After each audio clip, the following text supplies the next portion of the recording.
जय Hind defence lovers. आज की टॉप हेडलाइंस कुछ इस प्रकार है। अप्रैल के अंत तक डिलीवर होगा तेजस मार्क 1 के लिए 6th इंजन। सुखोई Su-57 पर चल रहा है सक्रिय रूप से विचार विमर्श। इंजन्स की डिलीवरी पर डिले के लिए HAL ने यूएस फर्म GE पर लगाई पेनल्टीज। ट्रंप ने किया दावा ईरान पर विक्ट्री का, लेकिन ईरान का कहना है कि प्रेसिडेंट ट्रंप ईरान की कैपेबिलिटी से अभी तक नहीं है वाकिफ।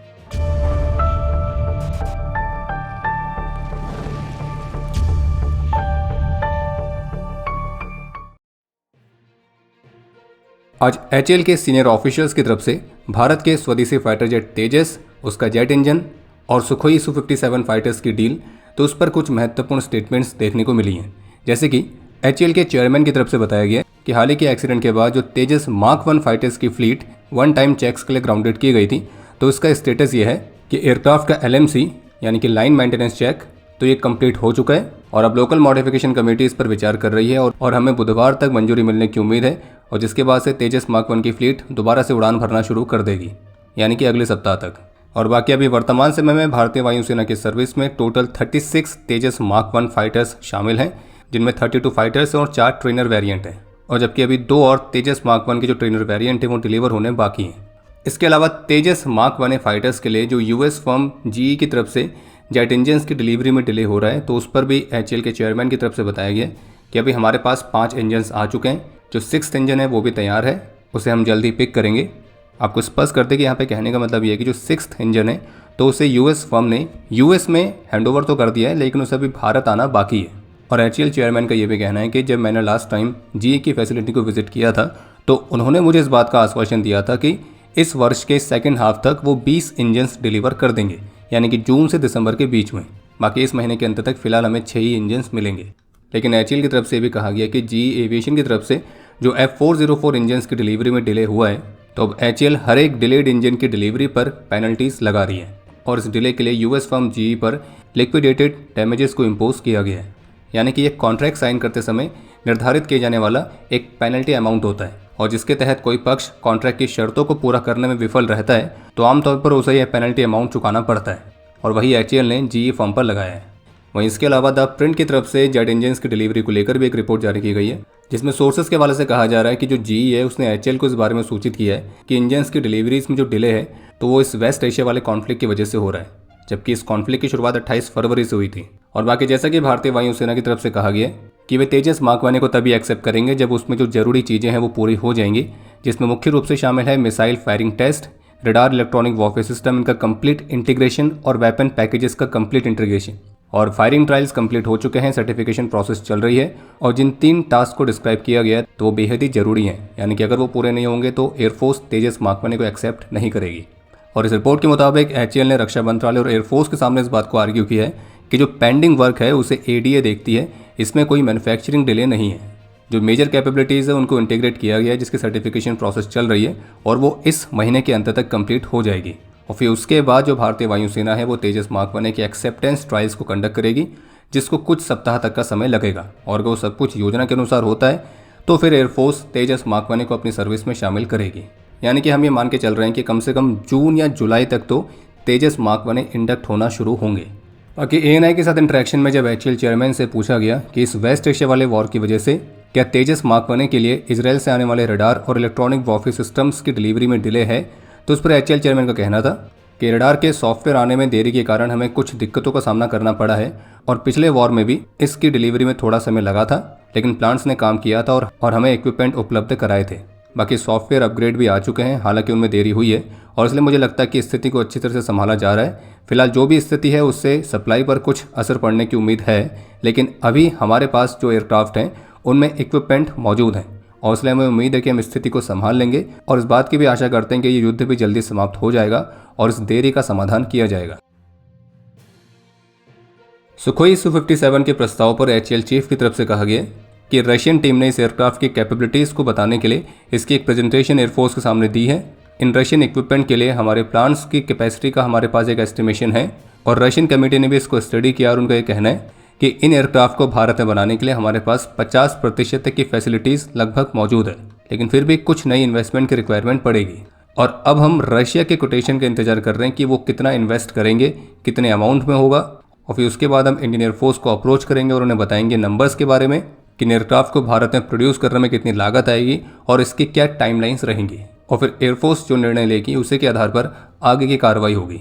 और इससे एक बात तो समझ में आती है कि सुखोई Su-57 के प्रस्ताव पर सक्रिय रूप से विचार विमर्श तो चल ही रहा है। इसके अलावा एक अपडेट यह है कि फाइनेंशियल ईयर 2025-26 में भारत के डिफेंस एक्सपोर्ट ने अपने ऑल टाइम हाई को टच किया है, और जो कि है लगभग 38,424 करोड़ रुपीस, जबकि इससे पहले वाले फिजिकल ईयर में यानी कि 24-25 में 23,622 करोड़ रुपीस का डिफेंस एक्सपोर्ट देखा गया था।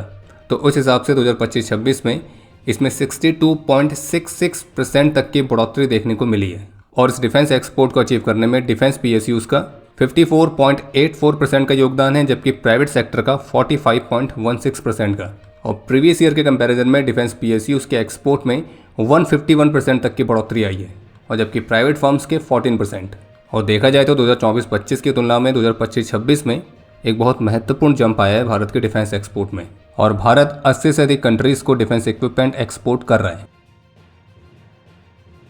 तिरुवनंतपुरम में आयोजित सैनिक सम्मान सम्मेलन को संबोधित करते हुए भारतीय रक्षा मंत्री श्री राजनाथ सिंह ने हमारे निकम्मे पड़ोसी पाकिस्तान को एक कड़ी चेतावनी दी है कि अगर इस करंट वेस्ट एशिया सिचुएशन के बीच हमारे पड़ोसी ने भारत में किसी भी तरह के मिसएडवेंचर को करने का प्रयास किया तो उसका जवाब भी बहुत ही अभूतपूर्व और निर्णायक तरीके से दिया जाएगा। और आगे उन्होंने ये भी कहा कि ऑपरेशन सिंदूर अभी खत्म नहीं हुआ है।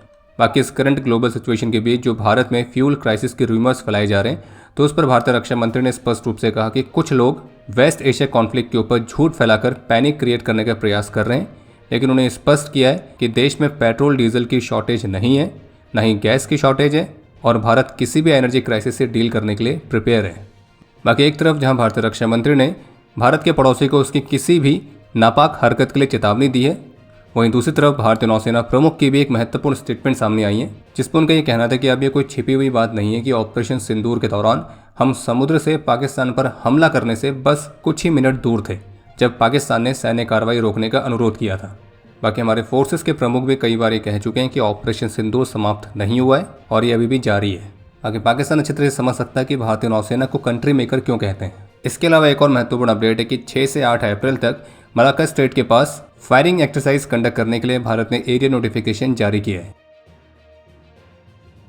वेस्ट एशिया का जो कॉन्फ्लिक्ट है वो अपने दूसरे महीने में प्रवेश कर चुका है, और भले ही अमेरिका के प्रेसिडेंट ये दावा कर रहे हैं कि 2 से 3 सप्ताह में वे इसको कंक्लूड कर देंगे, चाहे डील हो या ना हो, लेकिन ग्राउंड रियलिटीज़ बहुत ही अलग है, और उसको देखकर यही लग रहा है कि ये कॉन्फ्लिक्ट इतनी जल्दी समाप्त होने वाला नहीं है। और कल यूएस प्रेसिडेंट ने नेशन को संबोधित करते हुए एक बार फिर से क्लेम किया है कि इस वॉर में जो यूएस है उसने अपने ऑब्जेक्टिव्स को लगभग अचीव कर लिया है। एक तरह से वो विक्ट्री क्लेम कर रहे हैं, लेकिन इसी बीच ऐसी भी रिपोर्ट्स हैं कि जो यूएस है वो ईरान में ग्राउंड लेवल पर मिलिट्री को तैनात करने पर विचार कर रहा है, ताकि वो ईरान के हाईली इनरिच्ड यूरेनियम को हटा सके और उसे अपने कंट्रोल में ले सके। और इस पर कल यूएस के सेक्रेटरी ऑफ वॉर की तरफ से कहा गया है कि अमेरिकी सेना ईरान में सैनिकों की तैनाती के मामले में एक अनप्रिडिक्टेबल मूव पर भी विचार कर रही है। और उनका यह भी कहना था कि हम किसी भी विकल्प को खारिज नहीं करने जा रहे हैं, और उनका यह भी कहना था कि आप युद्ध तब तक नहीं लड़ सकते और जीत नहीं सकते जब तक आप अपने विरोधी को ये ना बता दें कि आप क्या करने को तैयार हैं या क्या करने को तैयार नहीं है, और जिसमें जमीनी स्तर पर सैनिकों की तैनाती भी शामिल है। और जबकि कल नेशन को संबोधित करते हुए प्रेसिडेंट ट्रम्प ये भी कहते हुए दिखे कि अमेरिका तो हॉर्मोज से ऑयल इंपोर्ट नहीं करता है, न ही भविष्य में इसका इस्तेमाल करने वाले हैं। हमने ईरान की लगभग सभी कैपेबिलिटीज़ को तबाह कर दिया है। अब जो देश स्ट्रेट ऑफ हॉर्मोज से अपना ऑयल इंपोर्ट करते हैं तो वह अपने रास्तों का खुद ही ध्यान रखें और वहाँ जाके खुद ही इन सब चीज़ों को कंट्रोल में लें। और सीधे सीधे कहा जाए तो ये तो कुछ ऐसा ही हुआ कि हमने रायता फैला दिया है, अब आप खुद ही समेटते रहो, हमको इससे कोई मतलब नहीं है, क्योंकि स्ट्रेट ऑफ हॉर्मोज इस वॉर के शुरू होने से पहले कभी भी समस्या थी नहीं। ये समस्या इस वॉर के बाद शुरू हुई है, और विशेष रूप से अमेरिका की वजह से। बाकी प्रेसिडेंट ट्रम्प ये भी कहते हुए दिख रहे हैं कि हम बिट बाय बिट ईरान को ब्रेक कर रहे हैं, सिर्फ 1 महीना और वहीं दूसरी तरफ यूएस के प्रेसिडेंट ये भी कह रहे हैं कि अगर ईरान के साथ कोई डील नहीं होती है तो हम उनके हर एक पावर प्लांट पर एक साथ बहुत ही हार्ड स्ट्राइक करेंगे। और यूएस प्रेसिडेंट ने यह भी क्लेम किया कि ईरान का जो मिसाइल प्रोग्राम है उसे पूरी तरह से डिस्ट्रॉय कर दिया गया है। और ये वाली स्पीच खत्म होने के बाद ही ईरानियन फोर्सेस ने इसराइल के strategic northern port city Haifa की तरफ मिसाइल्स लॉन्च कर दी थी। और बाकी गल्फ नेशंस में भी यूएस टारगेट्स पर ईरान की जो स्ट्राइक्स है वो लगातार जारी है। और जो डेमोक्रेट्स हैं उन्होंने ईरान के युद्ध पर जवाब न दे पाने के कारण ट्रंप के स्पीच की कड़ी आलोचना भी की है, क्योंकि उसका सीधे सा कारण यह है कि यूएस प्रेसिडेंट जो भी दावे कर रहे हैं तो वो ग्राउंड रियलिटी से मेल नहीं खा रहा है। और उससे भी बड़ी प्रॉब्लम तो यह है कि इस वॉर ने एक ऐसी समस्या को जन्म दिया है जो पहले समस्या थी नहीं। और अब जैसा कि प्रेसिडेंट ट्रंप कह चुके हैं कि स्ट्रेट ऑफ हॉर्मोज को सिक्योर करना उन देशों की अब प्रॉब्लम है जो कि वहाँ से ऑयल इंपोर्ट करते हैं, ये हमारी प्रॉब्लम नहीं है। तो इसके बाद अब जो यूके है तो वो स्ट्रेट ऑफ हॉर्मोज को रीओपन करने के तरीकों को एक्सप्लोर करने के लिए लगभग 35 देशों के साथ एक बातचीत को होस्ट कर रहा है। और चूंकि ईरान की तरफ से हॉर्मोज का ब्लॉकेड कंटिन्यू है, तो इस बीच ईरान ने भारत को इस बात का पूरा आश्वासन दिया है कि स्ट्रेट ऑफ हॉर्मोज पर भारत के जो इंटरेस्ट हैं वो पूरी तरह से सेफ हैं, क्योंकि ईरान भारत को अपना मित्र मानता है और उनका कहना है कि भारत को चिंता करने की जरूरत नहीं है। और साथ में ये भी लिखा गया कि केवल ईरान और Oman he straight of Hormuz के भविष्य को अब से डिसाइड करेंगे। इसके अलावा एक और अपडेट है कि हाल ही में यूएस प्रेसिडेंट ने अपने फ्रेंच काउंटर पार्ट यानी कि फ्रांस के राष्ट्रपति, तो उनका मजाक उड़ाते हुए ये कहा था कि उनकी जो वाइफ है वो उनके साथ बेहद ही बुरा बर्ताव करती है और वो अभी भी जबड़े पर लगे जोरदार मुक्के से उभर रहे हैं। कहने का मतलब ये कि एक तरह का जोक मारा गया था फ्रेंच प्रेसिडेंट पर। तो उससे फ्रांस के राष्ट्रपति की जो प्रतिक्रिया आई है उसमें उनका कहना था कि जो ट्रंप है वो कुछ ज़्यादा ही बोलते हैं और उनकी बातें ना तो एलिगेंट हैं और ना ही स्टैंडर्ड की हैं। और फ्रेंच प्रेसिडेंट ने यह भी कहा कि ट्रंप के बैड मैनर्स हैं। और जबकि फ्रांस के राष्ट्रपति का स्ट्रेट ऑफ हॉर्मोज को लेकर भी बयान आया है, जिसको उनका ये मानना है कि ईरान के खिलाफ जो युद्ध है वो परमाणु मुद्दे का कोई स्थायी समाधान प्रदान नहीं करता है और स्ट्रेट ऑफ हॉर्मोज को फ्री कराने के लिए मिलिट्री ऑपरेशन भी अनरियलिस्टिक है। बाकी इसका एक ही समाधान है जो कि भारत शुरू से कहते आ रहा है, डिप्लोमेसी और डायलॉग। पर जिस तरह से कॉन्फ्लिक्ट स्ट्रेच होते जा रहे हैं तो यहाँ पे अपनी अपनी ईगो को सेटिस्फाई करने की कोशिश चल रही है।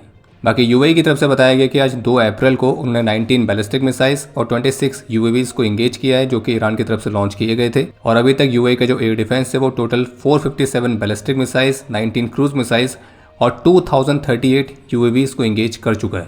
बाकी सोशल मीडिया पर एक वीडियो काफ़ी वायरल हो रही है जो कि F-15 की है और इसे नॉर्दर्न इराक के ऊपर बताया जा रहा है, जिसमें एक अमेरिकन F-15 ईरान के एक शाहिद 136 ड्रोन को चेस कर रहा है और उसको इंटरसेप्ट करने का प्रयास कर रहा है, लेकिन उसको इंटरसेप्ट करने में वो कामयाब नहीं हो पाया। और फिर बाद में वो जो ड्रोन था वो एक जलती हुई कैस्ट्रोल फैसिलिटी के पास जाके स्ट्राइक किया। यानी कि यहाँ पे F-15 इस्तेमाल हो रहा है शाहिद ड्रोन को टेक डाउन करने के लिए। अब इस पर आपके जो विचार है आप उसे कमेंट सेक्शन में शेयर कर सकते हैं। पाकिस्तान के फॉरेन ऑफिस का कहना है कि पाकिस्तान यूएस और ईरान की बातचीत को होस्ट करने के लिए तैयार है और ये उनके लिए सम्मान की बात होगी कि अगर वो यूएस और ईरान के बीच एक मीनिंगफुल टॉक्स को फैसिलिटेट कर पाए तो। और एक तरफ जहां पाकिस्तान ईरान और यूएस के बीच मध्यस्थता करने वाले ऑफर पेश कर रहा है, वो बात अलग है कि उसके ऑफर में ना तो ईरान को दिलचस्पी है, ना ही यूएस को, ना ही किसी और को। तो वहीं इसी के साथ साथ पाकिस्तान ने IMF को इस बात का पूरा आश्वासन दिया है कि इस वेस्ट एशिया कॉन्फ्लिक्ट की वजह से जो फ्यूल की कॉस्ट बढ़ी है तो वो कॉस्ट पाकिस्तान की जनता उठाएगी। और ये तो पाकिस्तान को याद ही होगा कि वो देश है जिसने प्रेसिडेंट ट्रंप को नोबेल पीस प्राइज़ के लिए नॉमिनेट किया था। और पाकिस्तान की खुद की आर्थिक व्यवस्था ऑलरेडी पाताल लोक पहुंच चुकी है। एक तरफ पाकिस्तान दिखा रहा है कि इस वॉर को समाप्त करने के लिए वो पीस मीडिएटर बनना चाहता है, ग्लोबल स्टेबिलिटी के लिए काम कर रहा है। वहीं दूसरी तरफ खुद के घर के हालात इतने बुरे हैं कि तेल के प्राइस बढ़ गए हैं, लेकिन कोई बात नहीं, हमारी जनता भर देगी और जनता के पास खुद पैसे नहीं है। यानी बिल्कुल सही नाम मिला है पाकिस्तान को, दलाल नेशन, क्योंकि हरकतें पूरी वही हैं। और जबकि द वॉशिंगटन पोस्ट की तरफ से तो ऐसी रिपोर्ट्स भी देखने को मिली हैं कि पाकिस्तान और बांग्लादेश में फ्यूल क्राइसिस तो इस हद तक है कि जो गैस स्टेशन के वर्कर्स हैं तो वहाँ के जो एंग्री कंज्यूमर्स हैं तो उन्होंने उनको मार भी दिया है। यानी कि लूटपाट हो रही है, पैनिक है। लेकिन पाकिस्तान को बनना है ग्लोबल पीस मेकर। और वैसे तो पाकिस्तान ऑलरेडी एक पीस मेकर कंट्री है, लेकिन उनके पीस में PEACE नहीं आता है बल्कि PIECE आता है। चलिए बाकी अब समय है आज के इतिहास का। आज के दिन 1998 में जम्मू कश्मीर में अपने अदम्य साहस और वीरता का परिचय देते हुए सिपाही गायकवाड़ रामदास सागर वीर गति को प्राप्त हुए थे। आज के दिन 2025 में जैगवार एयरक्राफ्ट के क्रैश में फ्लाइट लेफ्टिनेंट सिद्धार्थ यादव ने अपना सर्वोच्च बलिदान दिया था। आज के दिन 2023 में लद्दाख में लाइन ऑफ ड्यूटी पर ITBP के असिस्टेंट कमांडेंट टिकम सिंह नेगी ने अपना सर्वोच्च बलिदान दिया। आज के दिन 2015 में गनर जागेश्वर वीर गति को प्राप्त हुए थे और इन्हें मरणोपरांत सेना मेडल से सम्मानित किया गया। आज के दिन 2004 में ऑपरेशन ऑर्किड के दौरान हवलदार SM कनन ने अपना सर्वोच्च बलिदान दिया था और इन्हें मरणोपरांत शौर्य चक्र से सम्मानित किया गया। आज के दिन 2004 में जैगवार एयरक्राफ्ट के ही क्रैश में फ्लाइट लेफ्टिनेंट गगन ओबरॉय और फ्लाइट लेफ्टिनेंट मयंक मयूर ने अपना सर्वोच्च बलिदान दिया था। आज के दिन 2010 में जम्मू कश्मीर में अपने अदम्य साहस और वीरता का परिचय देते हुए सिपाही शैलेश कुमार सिंह वीर गति को प्राप्त हुए थे और इन्हें मरणोपरांत शौर्य चक्र से सम्मानित किया गया। आज के दिन 2002 में 12 असम राइफल्स के राइफलमैन P अदानी माऊ ने अपना सर्वोच्च बलिदान दिया था। और आपके लिए आज का प्रश्न है कि भारतीय एयर स्पेस के ऊपर भारतीय वायुसेना के किस ऑफिसर ने पहली सुपरसोनिक फ्लाइट को लीड किया था। और अब समय है आज के टॉप 3 कमेंट्स का, जो ये रहे आपकी स्क्रीन पर।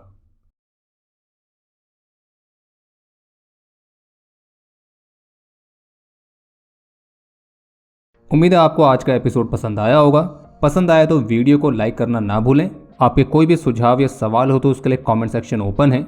और अगर आप डिफेंस रिलेटेड और भी एक्सक्लूसिव कंटेंट में दिलचस्पी रखते हैं तो आज ही प्ले स्टोर से डिफेंस स्क्वाड की सुपर ऐप को डाउनलोड करना ना भूलें। और अगर आप चैनल पर पहली बार आए हैं तो squadron.in पे जाके हमारे नए डिज़ाइंस को भी चेकआउट जरूर करें। बाकी जल्द मिलेंगे नए एपिसोड के साथ। तब तक के लिए जय हिंद, जय भारत।